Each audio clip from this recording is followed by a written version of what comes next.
আসসালামু আলাইকুম বন্ধুরা, আজকের এই ভ্রমণ ভিডিওতে আমি দেখাবো ঢাকায় অবস্থিত হাতিরঝিলের সম্পূর্ণ তথ্যচিত্র।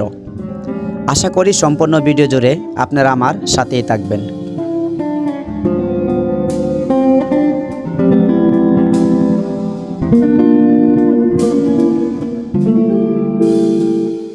হাতিরঝিল বাংলাদেশের রাজধানী ঢাকার একটি এলাকা, যা জনসাধারণের চলাচলের জন্য তৈরি করা হয়েছে।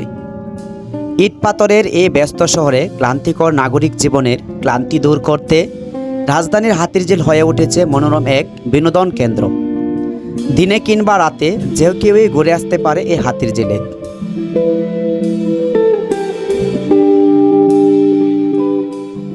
লেকের এপার থেকে অপারে যাওয়ার জন্য দৃষ্টিনন্দন সেতু, নজরকাড়া বাহারি ফোয়ারা, চমৎকার শ্বেত শুভ্র সিঁড়ি নির্মাণ করা হয়েছে।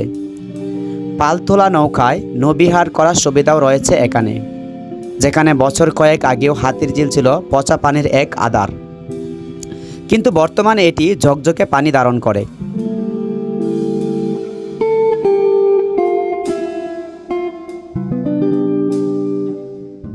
এখানের পরিবেশ এবং নান্দনিকতা খুব সহজেই আপনার মনে জায়গা করে নেবে।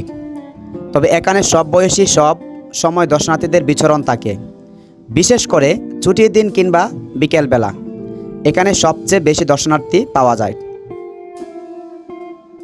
তাছাড়া রয়েছে জিলগাসা রাস্তার পাশে বৃক্ষরাজি আর ফুলের সমাহার।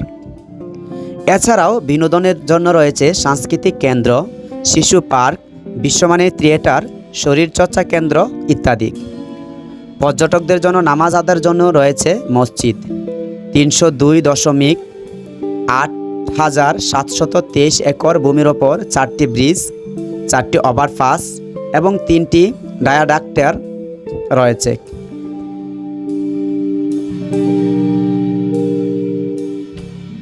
দু সালের 2 জানুয়ারি জনসাধারণের জন্য এই প্রকল্পটি উদ্বোধন এবং জনসাধারণের জন্য উন্মুক্ত করা হয়।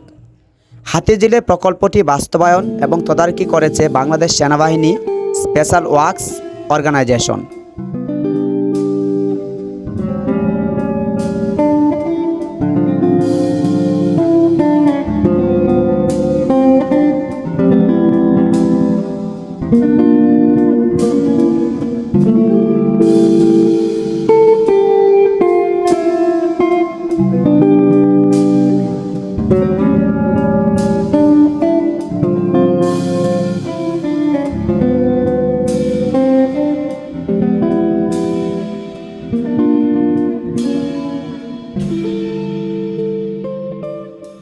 এখানে আসলে দেখতে পারবেন 2টি হাতির ভাস্কর্য, যেগুলো মূলত 2টি হাতি পরিবারের মূর্তি।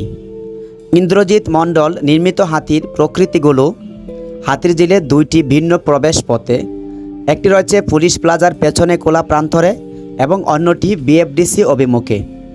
একসাথে বিচরণরত হাতির ভাস্কর্যগুলি 2021 সালের 22 মে উন্মোচন করা হয়। 1971 কোটি টাকা ব্যয়ে প্রতিষ্ঠিত হয়েছিল। এখানে 477.25 মিটার দীর্ঘ 4টি সেতু নির্মাণ করা হয়েছে, যে সেতুগুলো সৌন্দর্য অসাধারণ।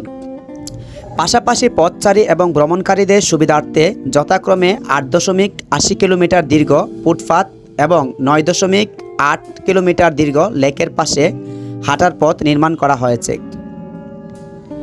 হাতিরঝিল নামকরণের ইতিহাস সম্পর্কে জানা যায় যে ঢাকার ফিলকানা থেকে বেগুনবাড়ি জিলে যেসব সড়ক দিয়ে হাতি চলাচল করত, সেই এলাকারগুলোতে সাধারণত হাতি নামটি যুক্ত করা হয়েছে।